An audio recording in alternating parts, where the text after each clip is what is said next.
Hello guys, कैसे हो? देखो, पिछली क्लास में हम लोगों ने जो बात करी थी वो सेल के कंपोजिशन की बात कर रही थी, स्ट्रक्चर कंपोजिशन की बात कर रही थी। फिर उसके बाद हम लोगों ने सेल वॉल जो टॉपिक था उसके बारे में बात करी थी। आज बात करते हैं सेल मेम्ब्रेन के बारे में।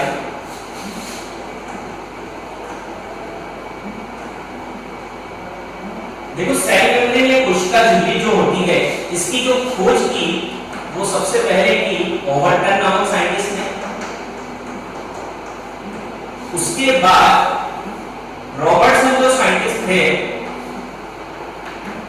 उन रॉबर्टसन साइंटिस्ट ने इस सेल मेम्ब्रेन को बोला यूनिट मेम्ब्रेन,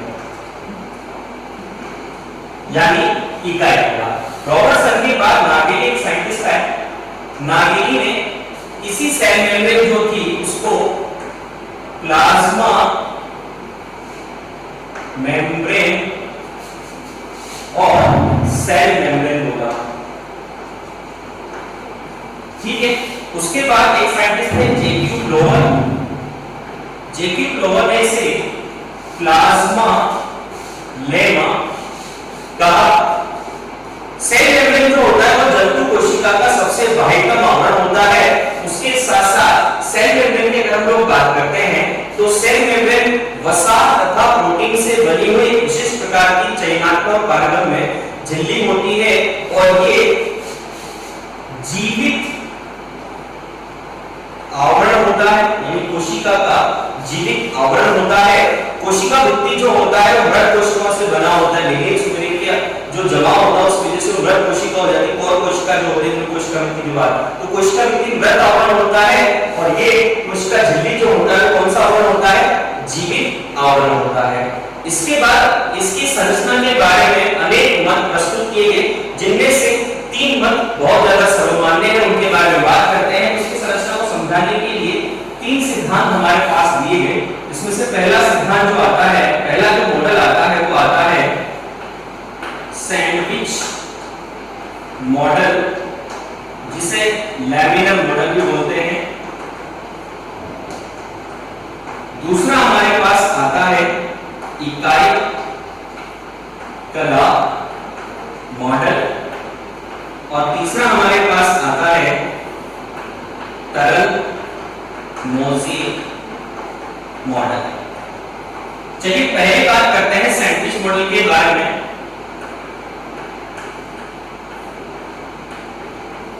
देखो, सैंडविच जो मॉडल होता है इसमें बताया गया है कि जिस प्रकार सैंडविच जो होता है, यानी सैंडविच का निर्माण जो होता है 2 ब्रेड के बीच में स्टफिंग जो आलू की होती है, यानी बीच में आलू का मसाला ऊपर नीचे दोनों तरफ ब्रेड होता है, उसी तरह से जो सेल मेम्ब्रेन होती है उसकी संरचना होती है कि ऊपर नीचे प्रोटीन का आवरण होता है, बीच में फॉस्फोलिपिड यानी वसा प्रेजेंट होती है और इसी को सैंडविच मॉडल बोला गया। सैंडविच मॉडल का जो प्रतिपादक जो थे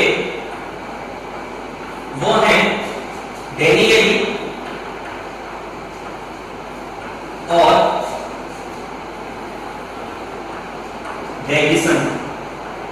तो डेनियली और डेविसन जो साइंटिस्ट थे, इन दोनों ने सैंडविच मॉडल का प्रतिपादन किया और इस मॉडल के अनुसार होता क्या है कि जैसे डायग्राम से देखते हैं तो इस प्रकार की संरचना हम लोगों को दिखाई देती है कि दोनों तरफ प्रोटीन के अणु होते हैं और बीच में फॉस्फोलिपिड जो होती है उसकी बाइमोलिक्यूलर यानी द्वि-अणु संरचना पाई जाती है। फॉस्फोलिपिड जो होता है उसकी द्वि-अणु संरचना पाई जाती है। ये आप लोगों को ध्यान रखना है, इस तरीके से प्रेजेंट होती है।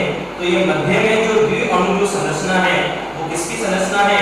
फॉस्फोलिपिड। फॉस्फोलिपिड का मतलब होता है संयुक्त प्रकार की जो वसा होती है, तो इसे बोलते हैं फॉस्फोलिपिड।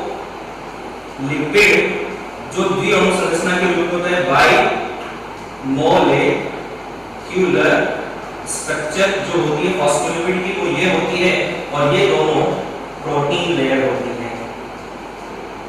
प्रोटीन लेयर, इसकी जो मोटाई होती है वो 20 से 25 एंगस्ट्रॉम होती है और फॉस्फोलिपिड जो परत होती है इसकी मोटाई जो होती है वो 30 से 35 एंगस्ट्रॉम होती है। टोटल अगर निकालते हैं तो 17 to 75 एंगस्ट्रॉम होती है। और इधर बात करते हैं प्रोटीन की तो इसकी मोटाई भी वही 20 से 25 एंगस्ट्रॉम होती है। तो देखो, सैंडविच मॉडल दोनों तरफ प्रोटीन और बीच में फॉस्फोलिपिड की परत होती है, यानी त्रिस्तरीय जो परत होती है वो सैंडविच मॉडल के बेसिस पर बताया गया। किसने बताया? डेनियली और डेविसन ने। इकाई कला जो मॉडल था, इकाई कला मॉडल का जो प्रतिपादक थे वो थे हमारे पास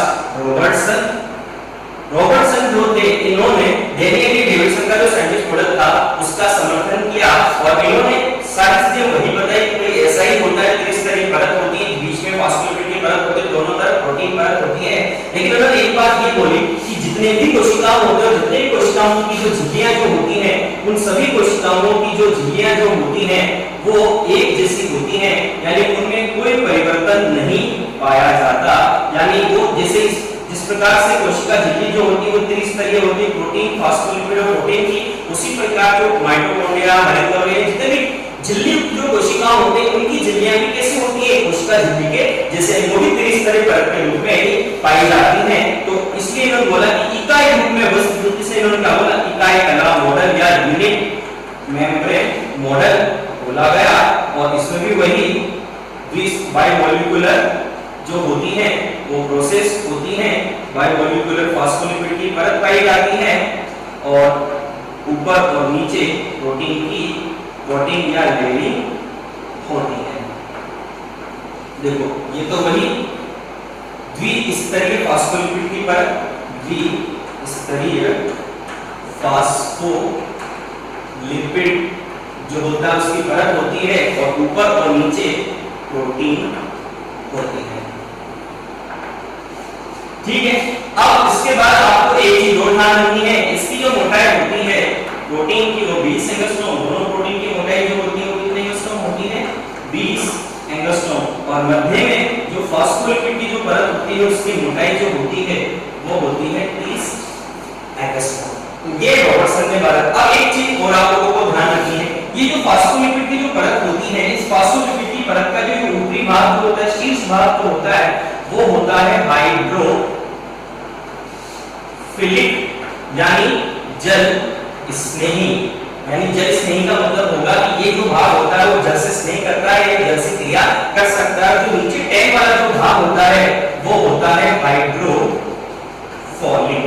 यानी ये जल विरोधी भाग होता है, ये जल से विरोध करता है, तो ये जल विरोधी भाग होता है। तो परिधि की यानी केंद्र की तरफ जो भाग होता है वो जल विरोधी होता है, परिधि के तरफ जो भाग होता है वो जल स्नेही होता है। शीर्ष भाग होता है फास्फोलिपिड का वो जल स्नेही या हाइड्रोफिलिक होता है, और जो केंद्रीय भाग होता है, नीचे वाला जो भाग होता है जल विरोधी या हाइड्रोफोबिक होता है। ये आप लोगों को ध्यान रखना है। इसमें वही बात होगी, ऊपरी भाग जो होगा वो हाइड्रोफिलिक होगा और नीचे वाला जो भाग होगा वो हाइड्रोफोबिक होता है, जल विरोधी होता है। ये वाला भाग जो होता है जल स्नेही होता है। तो हमने सैंडविच मॉडल के बारे में बात करी, इकाई कला मॉडल के बारे में बात करी। अब बात करते हैं तरल मोज़ेक मॉडल। तीसरा जो मॉडल आता है हमारे पास तरल मोज़ेक मॉडल आता है। और तरल मोज़ेक मॉडल की हम लोग अगर बात करते हैं तो तरल मोज़ेक मॉडल बिल्कुल डिफरेंट है। जितने भी हमने मॉडल पढ़े उनमें सबसे सर्वमान्य जो मॉडल है वो तरल मोज़ेक मॉडल है, जिसका प्रतिपादन सिंगर व निकोलसन ने किया। अब सिंगर और निकोलसन जो थे दोनों वैज्ञानिकों ने क्या किया, इन्होंने ये बताया कि जो कोशिका झिल्ली जो होती है वो त्रिस्तरीय रूप में होती है और बीच में मध्य में फास्फोलिपिड जो संयुक्त वसा के रूप में होता है। तो वो वसा जो होती है अगर उससे कोई पदार्थ फास्फोर जुड़ गया तो वो फास्फोलिपिड हो गया। एक प्रकार से उस प्रकार की वसा होती है संयुक्त प्रकार की वसा। इसके बारे में बात करेंगे आगे, ये चैप्टर आएगा उसमें। तो संयुक्त प्रकार की वसा फास्फोलिपिड पाई जाती है, ऊपर नीचे प्रोटीन की परत पाई जाती है, त्रिस्तरीय परत के रूप में होती है। और इन्होंने ये बोला कि वो तरल फॉर्म में पाई जाती है। इसमें क्या होता है कि जो फास्फोलिपिड की जो परत होती है उसमें जो प्रोटीन होती है वो तरल रूप से उपस्थित होती है। दो प्रकार की प्रोटीन पाई जाती है, बाह्य प्रोटीन और आंतरिक प्रोटीन। तो इस तरीके का वो मॉडल होता है। और इसमें ये वाली जो प्रोटीन होती है, ये वाली प्रोटीन होती है बाह्य प्रोटीन, एक्सटर्नल प्रोटीन, बाह्य प्रोटीन। और ये जो होती है ये होती है आंतरिक प्रोटीन। और ये जो परत होती है ये दोनों वही द्विस्तरीय फास्फोलिपिड की परत होती है। तो ये द्विस्तरीय फास्फोलिपिड की परत होती है जिन पर प्रोटीन जो होती है दो प्रकार की पाई जाती है, बाह्य प्रोटीन बाहर की तरफ, आंतरिक प्रोटीन भीतर की ओर दस्युर रूप में पाई जाती है। और इनका प्रतिपादन किसी के सिंगर और निकोलसन है। तो इस आधार पर हम लोगों को ये पता लगा हमारी जो कोशिका झिल्ली जो होती है वो त्रिस्तरीय परत होती है, प्रोटीन फास्फोलिपिड प्रोटीन से मिलकर बनी हुई संरचना के रूप में होती है। तो ये हम लोगों को संरचना के आधार पर 3 मॉडल थे, उनके बारे में हम लोगों ने बात करी। अब इससे रिलेटेड एक चीज और आप लोगों को ध्यान रखनी है, जो कोशिका झिल्ली जो होती है वो रूपांतरित होकर कुछ विशेष प्रकार की संरचनाएं बनाती है, 4 प्रकार की संरचनाएं बनाती है, जिनके बारे में हम लोग और बात कर लेते हैं। तो चलिए स्टार्ट करते हैं। सबसे पहली चीज जो आती है हमारे पास वो आती है सूक्ष्मांकुर, जिसे इंग्लिश में बोला जाता है माइक्रोविल। देखो सूक्ष्मांकुर माइक्रोविल का मतलब क्या होता है, कोशिका झिल्ली जो होती है वो भीतर की तरफ अंतर्वलित होकर उंगलीनुमा उभार जैसी संरचनाएं बनाती है, जिन्हें सूक्ष्मांकुर कहा जाता है, जो अवशोषणकारी सतह के क्षेत्रफल को बढ़ाने का कार्य करते हैं। सूक्ष्मांकुर के बाद हमारे पास जो आती है वो अगली आती है डेस्मोसोम। डेस्मोसोम क्या होते हैं, एक विशेष प्रकार की तंतुनुमा संरचनाएं पाई जाती है, धातुनुमा संरचनाएं जो होती हैं, ये कोशिका को दृढ़ता प्रदान करती है, यांत्रिक शक्ति प्रदान करने का कार्य करते हैं। डेस्मोसोम के बाद हमारे पास तीसरी चीज आती है इंटर डिजिटेशन। इंटर डिजिटेशन क्या होता है, होता क्या है, जो समीपस्थ कोशिकाएं होती हैं उनको आपस में संपर्कित करने के लिए विशेष प्रकार की उभारनुमा संरचनाएं बनती हैं, जो दोनों कोशिकाओं को आपस में अटैक करने के लिए अट्रैक्ट करने का या संपर्क करने का, चिपकाने का कार्य करते हैं, जिसे बोलते हैं इंटरडिजिटेशन। और एक चीज और होती है चौथे नंबर की संरचना, जिसे बोलते हैं मीजोसोम। मीजोसोम, ये मीजोसोम जो संरचना होती है, बैक्टीरिया जो होता है, मैंने आप लोगों को प्रोकैरियोटिक सेल में बात करी थी कि प्रोकैरियोटिक कोशिकाओं में माइटोकॉन्ड्रिया की जगह श्वसन के लिए वहां पर माइटोकॉन्ड्रिया की जगह मीजोसोम नामक संरचना पाई जाती है। तो उसका रूपांतरण होती है कोशिका झिल्ली का, तो कोशिका झिल्ली के अंदर की तरफ अंतर्वलित होकर एक जलेबी जैसी स्ट्रक्चर बनाती है, जिसे मीजोसोम कहा जाता है। जो बैक्टीरिया या जीवाणु कोशिका जो होती है उसमें श्वसन का कार्य करती है। तो ये हम लोगों ने कुछ रूपांतरण थे उनके बारे में बात करी। अब बात करते हैं कोशिका झिल्ली जो होती है उसके कार्यों की बात करें तो पहला कार्य इसके सामने यही आता है कि कोशिका को निश्चित आकार और आकृति प्रदान करने का कार्य करती है। चयनात्मक कार्यों में झिल्ली होती है, विभिन्न प्रकार के पदार्थों के आवागमन में सहायक होती है, और उसके साथ साथ ये विभिन्न प्रकार के पदार्थों के परिवहन में सहायता करती है। सहायता करने के लिए एक चीज और आपके सामने आती है, यूजुअली क्या होता है कि विभिन्न प्रकार के पदार्थों का जो परिवहन जो होता है वो 2 प्रकार से होता है। पहला जो परिवहन होता है वो होता है निष्क्रिय परिवहन, और एक होता है सक्रिय परिवहन। देखो निष्क्रिय और सक्रिय परिवहन का मतलब क्या होता है, निष्क्रिय परिवहन का मतलब ऐसा परिवहन जिसमें पदार्थ के अणु यानी जो पदार्थ कोई भी पदार्थ है अपनी अधिक सांद्रता से कम सांद्रता की तरफ जाता है।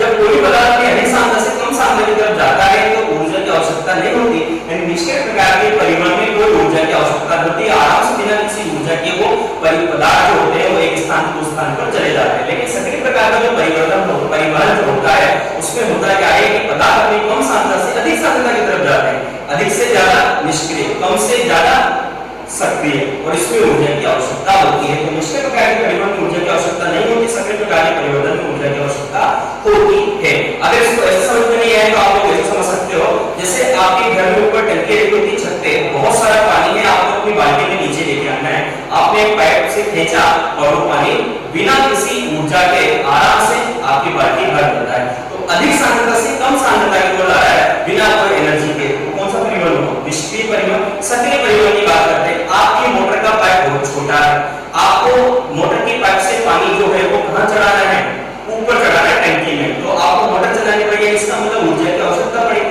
अब देखो वहां सांद्रता टंकी में ज्यादा पानी, बाल्टी में कम, अधिक सांद्रता से कम सांद्रता, यहाँ पर कम सांद्रता, पाइप से तो बहुत कम ही पानी जाएगा, टंकी भर कितनी बड़ी, तो कम सांद्रता से अधिक सांद्रता की तरफ, वो क्या होगा, सक्रिय परिवहन। यहाँ पर ऊर्जा की आवश्यकता होगी, मोटर चलानी पड़ेगी, तो सक्रिय परिवहन में ऊर्जा की आवश्यकता, तो आप लोगों को डेफिनेटली ये चीज समझ में आ चुकी होगी। तो इन दोनों यानी पदार्थों का कोशिका के पास पदार्थ रहेंगे उनका परिवहन कोशिका झिल्ली की तरह है, चयनात्मक कार्य में झिल्ली है, चयन करेगी कि जो कोशिका के आवश्यक पदार्थ है उनको चयन करके अंदर भेजेगी, जो नहीं है उनको वो बाहर निष्कासित कर देगी। तो ये सारी बातें थी। अब इससे रिलेटेड एक चीज और आती है, अगर कोशिका के अंदर पदार्थ अंदर प्रवेश करते हैं तो इस क्रिया को कहा जाता है एंडोसाइटोसिस। एंडोसाइटोसिस, कोशिका के अंदर आवश्यक पदार्थ प्रवेश करें, एंडोसाइटोसिस फेगोसाइटोसिस,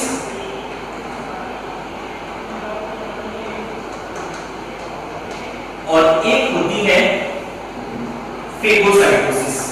फेगोसाइटोसिस, देखो फेगोसाइटोसिस का मतलब ये होता है अगर द्रव वाले पदार्थों को कोशिका ग्रहण कर रही है, द्रवित पदार्थों को कोशिका ग्रहण कर रही है तो वो फेगोसाइटोसिस, और अगर ठोस पदार्थों को कोशिका ग्रहण करती है ठोस पदार्थों को तो वो होता है फेगोसाइटोसिस। पीने वाले पदार्थ लिक्विड होते हैं, इस वजह से पीने वाले पदार्थ लिक्विड फॉर्म में पदार्थ को ग्रहण किया जाएगा तो फेगोसाइटोसिस, और सोने का ठोस अवस्था में ग्रहण किया जाता है तो वो फेगोसाइटोसिस होती है। आप लोगों को ये भी चीज समझ में आ गई। अगर कोशिका से कुछ उत्सर्जित पदार्थों को बाहर निकाला जा रहा है तो उस क्रिया को बोलेंगे एक्सोसाइटोसिस, यानी बाह्य कोशिका लय। तो इस प्रकार से आपकी कोशिका झिल्ली का पूरा टॉपिक कंप्लीट होता है। तो कोशिका झिल्ली को आप पढ़िए, जहां समझ में आए मुझसे कमेंट करिए, मैसेज करिए पर्सनल, और आप लोग